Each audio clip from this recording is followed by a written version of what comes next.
Good morning. Okay, it's late July. School's just around the corner. I was in the stores the other day and my goodness, they've got all those back to school supplies out and ready to go. And I remember when I taught for 42 years, I was always excited this time of year, excited about getting back in the saddle and teaching those high school students, whether they were my ninth graders in biology or my 11th and 12th graders in human genetics. I was so excited about getting going and teaching those subjects that I loved so much. But I remember I would do something, and this is something that worked very well for me. And so maybe it's an idea that you might try if you're teaching, let's say middle school through high school students. An idea that you might try. And what I would do is on the first day of school, rather than going through all those rules and regulations and policies and stuff, I mean, my goodness, they were doing that in every other class throughout the day. I thought I'd do something different. And what I would do is when the kids came in, I would hand out a blank seating chart and I would tell the kids, I want you to go ahead, wherever you're sitting, print your name on this seating chart. And it would go through the class. The kids would fill it out as they went. And while they were doing that, I would give them the first set of instructions for the school year. And I would tell them something like this. All right, I want you to find a partner. Find a partner. You're going to be working with a partner here in the next few minutes. And what I'd like for you to do is take out a blank sheet of paper and number from 1 through 8. And then I would reveal on the board these items listed on the board. Name, birth date, extracurricular activities, hobbies, interests. Number 5, part-time job, if any. Number 6, favorite food. Number 7, favorite movie. Number 8, favorite, or I should say future plans. And by that I mean, not what are you going to do after school today, but what do you hope to do after you graduate from high school? What are your plans? And so I would tell the students, I'm going to have you write down information about these 8 items, but don't write them down about you. What I want you to do is I'm going to give you a few minutes. I want you to interview your partner and write this stuff down on your paper about your partner. And then after you've done that, I want you to flip, and then your partner is going to interview you and do the same. And then after everybody has had enough time to interview and write down stuff about their partners, then I'm going to have you come up here to the front of the class, one pair at a time, and introduce your partner to the rest of the class. And you can use your notes as you're introducing your partner to the rest of the class. Now, for most of the time, I taught in a really large school, and there was a good possibility that there were kids in each class who wouldn't know everybody in the class. And so this turned out to be a very successful activity. And what it did was it set the stage early on, I think.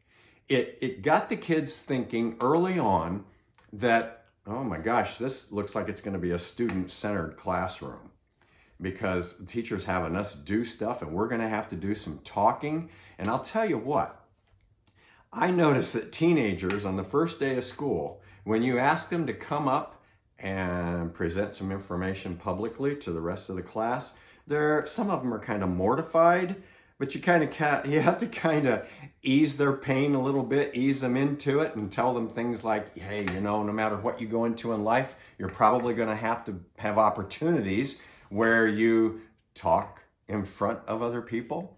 And the other thing this did for me on the first day of school is it took away some of my first day of school jitters and put them onto the kids.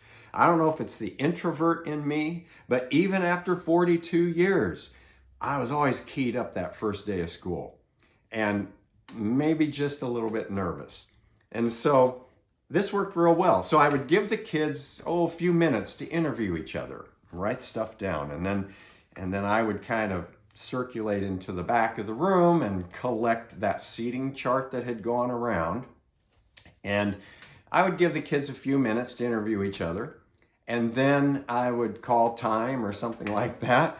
And I would say, okay, we're going to start the introductions. And I would tell them something like, since I'm having you guys do this, it's only fair that I go first. So I would go up and I would go first. Name, Mr. Rule, birth date, and so on, all the way down the list, kind of introducing myself. And then I would have the first pair of students come up and introduce each other to their class. While they were doing that, I was taking notes on that seating chart. I was sitting kind of in the back of the room, and I was taking notes on that seating chart and taking notes on separate paper as well on each of the kids.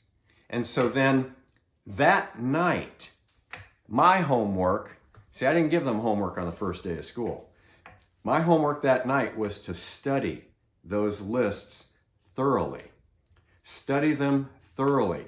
And I could use photographs of the kids that had been given to me that were in a database. I could use their photographs and match them up, learn the names. That's so important in that first evening. Teachers, you have to give yourself homework here. You're setting the stage for the rest of the school year. First impressions are huge. So I would study those. Study. That was my homework. And then the next day in school, I would position myself outside the classroom door as the kids were coming in. Now, this is not a new idea, but it works. It's powerful. And I would greet the kids by name as they came in. And some kids seemed kind of shocked, like, he knows my name.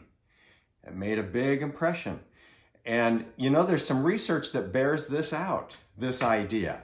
The power of greeting kids at the door. Like I said, it's not a new idea. Lots of teachers do this, but I found it to be a very powerful and effective way to grab kids, engage them, get them hooked right away.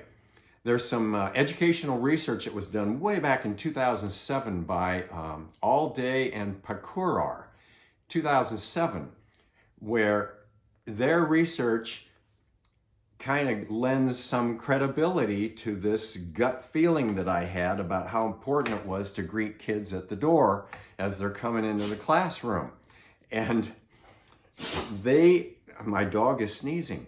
The research from Allday and Pakurar showed that if you greet kids at the door that way, and sometimes we're in a hurry, and even if it's no more than a thumbs up or a smile, especially with the quote problem kids when they're coming in, that can increase their engagement in the classroom from 45 to 72%. So it really does work. Makes a big difference. Try it. You might like it.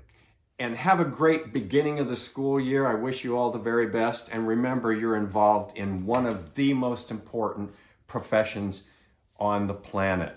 So go for it.